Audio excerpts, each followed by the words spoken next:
see you and remember your face. In other words, are you an ally of the revolution or are you a wrecker? Who do you support, Stalin or Trotsky, Napoleon or Snowball? Choose wisely.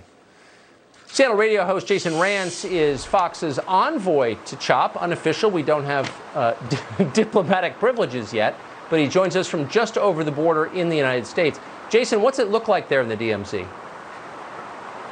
It's kind of interesting. You've got these weird statements and speeches demanding money, and then immediately afterwards you go in and have a dodgeball game, which of course is kind of interesting, I suppose, if you're trying to establish yourself as this new nation. Perhaps you're trying to get into the Olympics. And I do have to say I was inspired to leave because I'm an adult who doesn't think dodgeball is actually going to solve any of the problems. At the same time, you've got some concerns with the police force. Not only is it the John Brown gun club, heavily armed without any training, pushed by a dangerous ideology. What could possibly go wrong?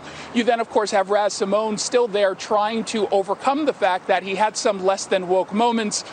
Some tweets came up that were pretty homophobic, and so he's claiming that someone pulled a Joy Reid. So maybe Joy Reid will end up, once that exhaustive investigation is done, look into who photoshopped his tweets. We'll find out. Maybe the FBI, maybe Joy Reid will get to the bottom of that. By the way, I just heard that our cameraman, Kyle Rothenberg, who is at the DMZ between the two Koreas, is at the DMZ there, and quite an intrepid character.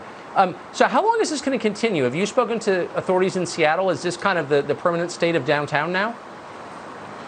Right now, it's the permanent state. There's no plans to get involved. Mayor Jenny Durkin, I guess, with her security, decided to make a diplomatic trip over to the Garden, and there was nothing that came out of it, other than maybe they got more Gatorade from their no-cop co-op. There's literally no plan for them to change anything, so this can go on for a very long time. And when you look at their demands, which include getting rid of the police force, getting rid of jails, de-gentrifying, obviously those things aren't going to happen, fingers crossed, so we don't know exactly what the game plan is on how to end this. I'm glad Mom's bringing them Gatorade.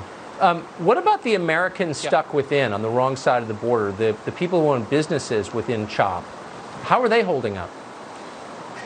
Not too well. So there was a Daily Beast article that said all of these businesses, they just adore CHOP and CHAZ and all these folks. And yet, when I talk to some of the businesses, number one, they tell me they're scared to death to actually speak up because they realize what could happen to them. And last night or early this morning, there was an arson attempt at a business that's just a block and a half from CHOP. And they ended up, the business owners caught the guy. But they tell me that a whole bunch of people, protesters, demanded that they get this guy turned over or face more destruction. So they called 911, they said 15 to 18 times, and they didn't get a single cop to show up. The fire department can't show up when the cops don't show up. So it's a big mess, and it's dangerous. It's awful. It's such a beautiful city, or was. Jason Rantz, thanks so much for that report. Great to see you tonight.